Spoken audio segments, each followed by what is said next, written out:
श्रीराम समर्थ. श्रीमद दासबोध दशक 8.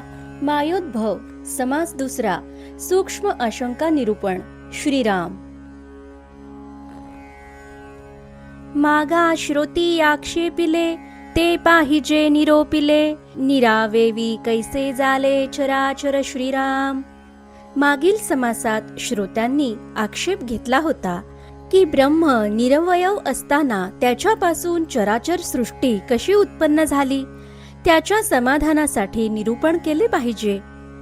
याचे ऐसे प्रतिवचन ब्रह्माचे का सनातन, तेथे माया मिथ्या भान विवर्त रूप भासे श्रीराम. याचे समाधान असे आहे की जे सनातन ब्रह्म आहे त्याच्या ठिकाणी माया ही विवर्त रूप दोरीवर साप दिसावा तशी नसूनही दिसणारी कल्पनामय भासत असते. आदी एक परब्रह्म नित्यमुक्त अक्रिय परम, तेथे अव्याकृत सूक्ष्म जाली मूळ माया श्रीराम. सर्वप्रथम केवळ एक नित्यमुक्त सर्वश्रेष्ठ अक्रिय असे परब्रह्म तेवढे होते.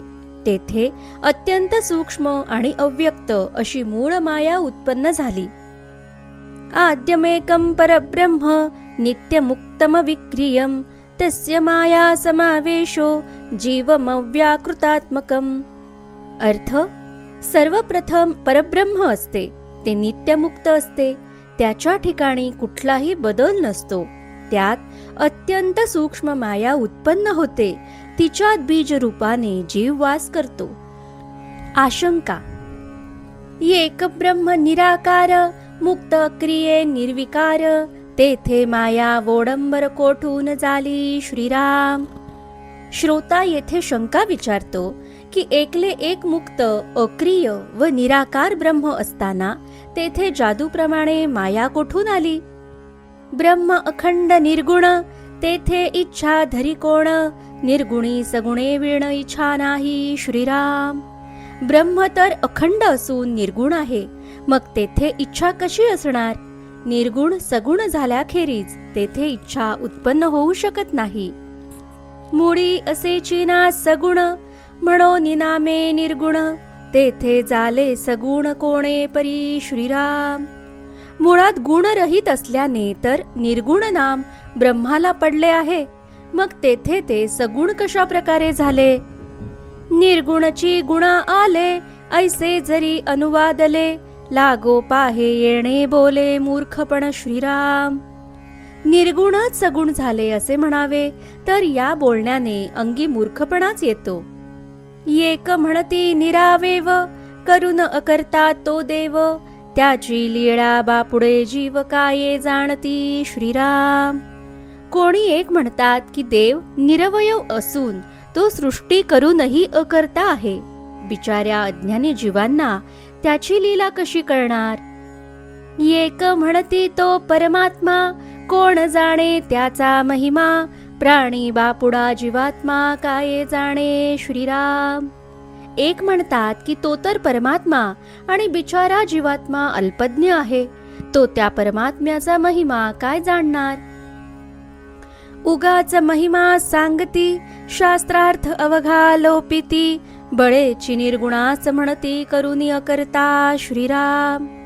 उगाच महिमा वर्णन करणारे काही लोक म्हणतात की देव हा सर्व करूनही अकर्ता आहे. निर्गुणासंबंधी बळेच असे विधान करण्याने शास्त्रार्थाला बाधा येत आहे हे त्यांना कळत नाही. मुळी नाही कर्तव्यता, कोण करून अकर्ता, करता अकर्ता हे वार्ता समूळ मिथ्या श्रीराम. निर्गुणाच्या ठिकाणी मुळात क्रियाच नाही तर ते करून अकर्ता कसे असेल. तेथे करता अकर्ता ही गोष्टच समूळ मिथ्या आहे. जे ठाईचे निर्गुण, तेथे कैचे करतेपण, तरी ते इच्छाधरी कोण सृष्टी रचाव्याची श्रीराम. जे मूळचे निर्गुण आहे तेथे करतेपणा कसा असेल, मग सृष्टी रचण्याची इच्छा कोण धरतो असा प्रश्न उत्पन्न होतो. इच्छा परमेश्वराची, ऐसी युक्ती बहुतेकांची, परी त्या निर्गुणाच इच्छा कैची हे कळेना श्रीराम. बरेच लोक म्हणतात की इच्छा परमेश्वराची असते, पण युक्तीने असे समाधान करताना त्यांच्या हे लक्षातच येत नाही की निर्गुणाला इच्छा कशी असेल. तरी हे इतुके कोणे केले, किंवा आपणची झाले, देवे वीण उभारले कोणे परी श्रीराम. मग प्रश्न असा उत्पन्न होतो की इतक्या विशाल सृष्टीची रचना कोणी केली, का आपोआपच हे विश्व उत्पन्न झाले आहे? देवाशिवाय हे कोणी उभारले? देवे वीण झाले सर्व, मग देवास कैचा ठाव, येथे देवाचा अभाव दिसोन आला श्रीराम.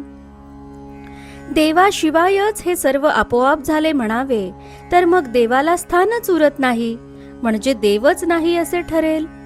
देव म्हणो सृष्टी करता, तरी एवं पाहे सगुणता, निर्गुणपणाची वार्ता देवाची बुडाली श्रीराम. देवच सृष्टी करता असे म्हणावे, कर्तृत्व सगुणाच्या ठाईत संभवते, मग देव निर्गुण आहे या बोलण्याला काहीच अर्थ उरत नाही. देव ठाईंचा निर्गुण, तरी सृष्टी करता कोण, कर्तेपणाचे सगुण नासिवंत श्रीराम. असा प्रश्न पडतो की देव जर मुळी निर्गुणच आहे तर मग सृष्टीकर्ता कोण आहे? सगुणाशिवाय कर्तृत्व नाही आणि सगुण तर नाशिवंत असते. येथे पडिले विचार, कैसे झाले सचराचर, माया म्हणो स्वतंत्र, तरी हेही विपरीत दिसे श्रीराम. परत हे सर्व चराचर कसे झाले हा प्रश्न तसाच अनुत्तरित राहतो. माया स्वतंत्र आहे, तिने हे केले म्हणावे तरी तेही विपरीत दिसते. माया कोणी नाही केली, हे आपणची विस्तारली, ऐसे बोलता बुडाली देवाची वार्ता श्रीराम. मायेला कुणी केलेली नाही, ती स्वतःच उत्पन्न झाली आणि विस्तार पावली असे म्हटले तर मग देवाला स्थानच राहत नाही. देव निर्गुण स्वतसिद्ध, त्यासी मायेसी काये संबंध, ऐसा बोलता विरुद्ध दिसोन आले श्रीराम. देव स्वतः सिद्ध असून निर्गुण आहे, त्याचा आणि मायेचा संबंधच काय असे म्हणावे तरी ते अद्वैत सिद्धांताच्या विरुद्ध ठरते. सकळ काही कर्तव्यता, आली मायेच्याची माथा, तरी भक्तांच उद्धरिता देव नाही की श्रीराम. सर्व कर्तृत्व जर त्या मायेचे आहे असे म्हटले तर मग असा प्रश्न निर्माण होतो की भक्तांचा उद्धार करणारा देव आहे की नाही. देवे वीण नुसती माया, कोण नेईल विलया, आम्हा भक्ता सांभाळाया कोणीच नाही श्रीराम. देवाशिवाय या मायेचा नाश कोण करील? माया स्वतंत्र असेल आणि देवच कुणी नसेल तर आम्हा भक्तांचा सांभाळ करायला कोणीच नाही असे होईल. म्हणून माया स्वतंत्र, ऐसा न घडे की विचार, मायेस निर्मिता सर्वेश्वर तो एकची आहे श्रीराम. म्हणून माया स्वतंत्र हा विचार टिकू शकत नाही. मायेला निर्माण करणारा एक सर्वेश्वरच आहे. तरी तो कैसा आहे ईश्वर, मायेचा कैसा विचार, तरी हे आता सविस्तर बोलिले पाहिजे श्रीराम. तरी आता तो ईश्वर कसा आहे, माया कशी आहे इत्यादी सर्वांच्या विषयी सविस्तर बोलणे आवश्यक आहे. श्रोता व्हावे सावधान, एकाग्र करून या मन, आता कथा अनुसंधान सावध ऐका श्रीराम. म्हणून श्रोत्यांनी आता सावध व्हावे व मन एकाग्र करून कथानुसंधान श्रवण करावे. येके आशंकेचा भाव, जनी वेगळाले अनुभव, तेही बोलिजे ती सर्व येथानुक्रमे श्रीराम. येथे जी शंका निर्माण झाली आहे त्या संबंधी लोकांचे अनुभव भिन्न आहेत, म्हणून मतेही भिन्न आहेत. म्हणून प्रथम त्या संबंधी यथानुक्रमे सांगितले जाईल. एक म्हणती देवे केली, म्हणून हे विस्तारली, देवास इच्छा नसती झाली, तरी हे माया कैची श्रीराम. कुणी एक म्हणतात की देवानेच माया उत्पन्न केली म्हणून तिचा इतका विस्तार झाला आहे. देवाला जर इच्छा झाली नसती तर ही माया कुठून आली असती. एक म्हणती देव निर्गुण, तेथे इच्छा करी कोण, माया मिथ्या हे आपण झालीच नाही श्रीराम. कुणी म्हणतात की देव तर निर्गुण आहे, मग तेथे इच्छा कोण करणार? माया ही मिथ्याच आहे, म्हणजे केवळ भासरूप आहे. वास्तविक ती उत्पन्न झालेलीच नाही. एक म्हणते प्रत्यक्ष दिसे, तयेसी नाही म्हणता कैसे. माया हे अनादी असे शक्तीश्वराची श्रीराम. कुणी म्हणतात की ही प्रत्यक्ष दिसत असून ती नाहीच, असे तुम्ही कसे म्हणता? माया ही अनादी असून ती ईश्वराची शक्ती आहे. एक म्हणती साच असे, तरी हे ज्ञाने कैसी निरसे. साचा सारखीच दिसे, परी हे मिथ्या श्रीराम. कुणी म्हणतात की ही खरी म्हणावी तर स्वरूप ज्ञान होताच ती नष्ट होते, म्हणून ती खऱ्यासारखी दिसत असली तरी ती मिथ्याच आहे. एक म्हणते मिथ्या स्वभावे, तरी साधन कासया करावे. भक्ती साधन बोलिले देवे, माया त्यागा कारणे श्रीराम. कुणी एक म्हणतात की ती मिथ्याच आहे, तर साधन करण्याची आवश्यकता काय आहे? भगवंतांनी गीतेत मायेचा त्याग करता यावा म्हणून भक्ती साधना सांगितली आहे. एक म्हणते मिथ्या दिसते, भये अज्ञान सने पाते. साधन औषध ही घेई जेते, परिते दृश्य मिथ्या श्रीराम. कोणी म्हणतात की अज्ञानरूपी सन्निपात ज्वरामुळे ती मिथ्या असून तिचे भय वाटते, म्हणून साधनरूप औषध घेतले पाहिजे, पण तरी ती दिसत असली तरी मिथ्याच आहे. अनंत साधने बोलिली, नाना मते भांबावली. तरी माया नवचे त्यागिली, मिथ्या कैसी म्हणावी श्रीराम. असंख्य साधने सांगितली गेली आहेत, मायेविषयी नाना मते व्यक्त झाली आहेत. त्यामुळे खरे तर मन भांबावून जाते, पण तरी तिचा काही केल्या निराश करता येत नाही. मग तिला मिथ्या कशी म्हणावी? मिथ्या बोले योगवाणी, मिथ्या वेदशास्त्री पुराणी. मिथ्या नाना निरूपणी, बोलिली माया श्रीराम. योगीजन माया मिथ्या असे म्हणतात. वेद शास्त्रे पुराणेही माया मिथ्या असेच म्हणतात, व ज्ञानी लोकही अध्यात्म निरूपणात अनेक प्रकारे माया मिथ्या असेच प्रतिपादन करतात. माया मिथ्या म्हणता गेली, हे वार्ता नाही ऐकिली. मिथ्या म्हणताच लागली समागमे श्रीराम. याप्रमाणे सर्वांनी तिला मिथ्या ठरविले असले तरी ती लगेच नाहीशी झाली असे तर कुठे ऐकू येत नाही. उलट मिथ्या म्हणताच ती येऊन चिकटते असेच दिसून येते. जयाचे अंतरी ज्ञान, नाही ओळखिले सज्जन. तयास माया मिथ्या भान, सत्यची वाटे श्रीराम. ज्याच्या अंतरी ज्ञान नाही आणि ज्याने सज्जन ओळखलेले नाहीत, त्याला मायेचे मिथ्या अस्तित्व खरेच वाटते. जेणे जैसा निश्चय केला, तयासी तैसाची फळला. पाहे तोची दिसे बिंबला, तैसी माया श्रीराम. ज्याच्या मनात मायेविषयी जसा निश्चय झाला असेल त्याला तसेच फळ मिळते. जो आरशात पाहत असतो त्याला आरशात स्वतःचेच प्रतिबिंब दिसते, म्हणजे तो जसा असतो तसेच हुबेहूब प्रतिबिंब दिसते. माया ही तशीच आहे. एक म्हणते माया कैची, आहे ते सर्व ब्रह्मची. थिजल्या विगुरल्या घृताची, ऐक्यता न मोडे श्रीराम.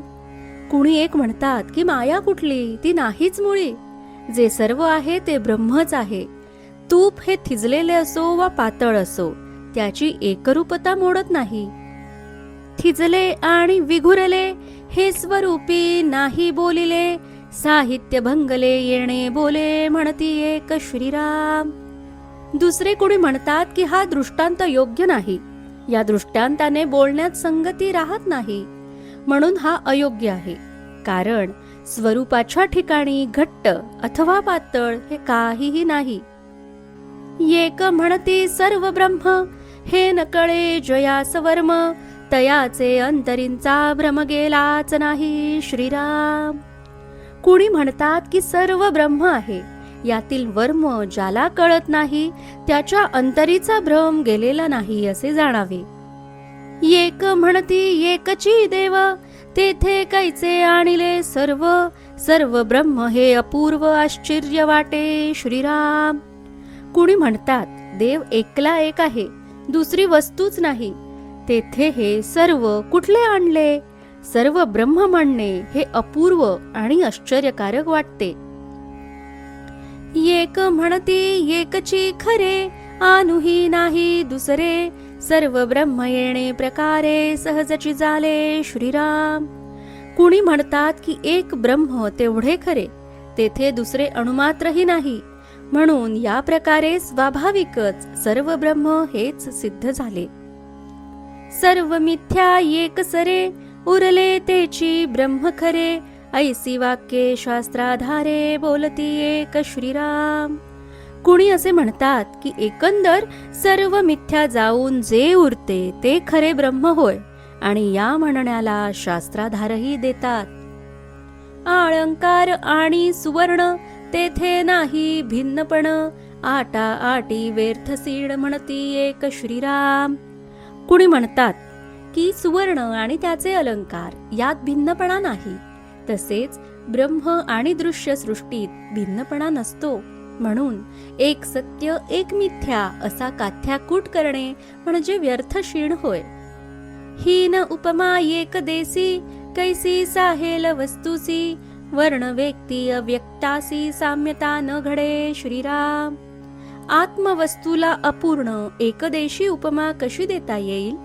ज्याला रंग आहे, आकार आहे, त्याच्याशी अव्यक्त ब्रह्माची तुलना कशी करता येईल? सुवर्णी दृष्टी घालिता, मुळीच आहे व्यक्तता.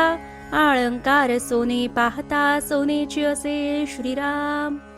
सुवर्ण हे व्यक्त असून आपल्या दृष्टीस ते दिसू शकते. अलंकार सुवर्णाचे असल्याने तेही सोनेच होय. मुळी सोनेची हे व्यक्त, जड एकदेसी पीत. पूर्णाच अपूर्णाचा दृष्टांत केवी घडे श्रीराम. मुळात सोने हे जड एकदेशी पीत वर्णाचे आणि व्यक्त आहे. या अपूर्णाचा दृष्टांत परिपूर्ण अव्यक्त परब्रह्मास कसा देता येईल? दृष्टांत तितुका एकदेसी, देणे घडे कळायासी.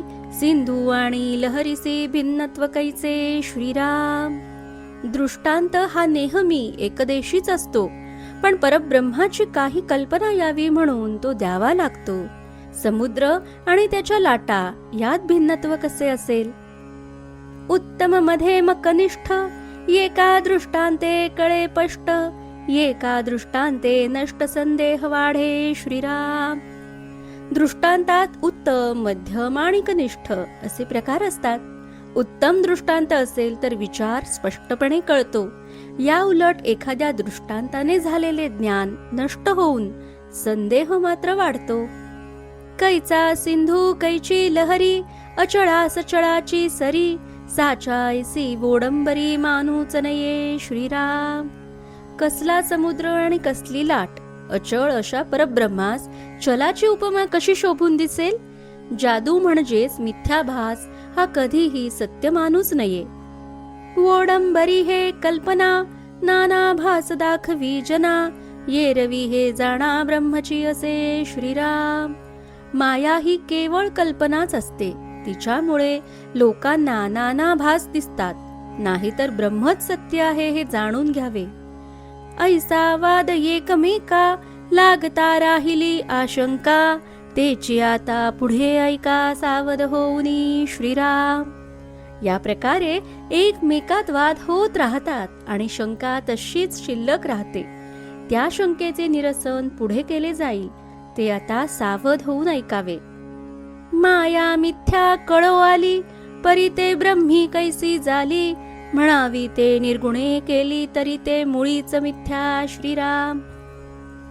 माया मिथ्या हे आता कळले, पण ती परब्रह्माच्या ठिकाणी उत्पन्न झाली कशी?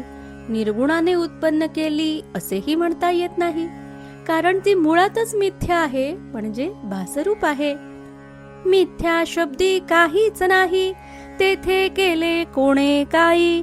करणे निर्गुणाचा ठाई, हेही अघटित श्रीराम. मिथ्या म्हणजे काहीच नाही, या शब्दाने ती नाहीच असे कळते. मग तेथे तिला कुणी केले हा प्रश्नच उरत नाही. शिवाय निर्गुणाचे ठाई कर्तृत्व लादणे हेही अघटितच म्हणावे लागेल. करता ठाईंचा अरूप, केले तेही मिथ्यारूप, तथापि फेडू आक्षेप श्रोतयांचा श्रीराम. करता हाच मुळात अरूप आणि जे केले तेही मिथ्यारूप, हे सर्वच विलक्षण आहे. पण तरी श्रोत्यांचा जो आक्षेप आहे तो फेडणे आवश्यक असल्याने त्याचे निरसन करूया असे समर्थ म्हणतात. इति श्री दासबोधे गुरुशिष्य संवादे सूक्ष्म आशंका निरूपण समास दुसरा समाप्त. जय जय रघुवीर समर्थ.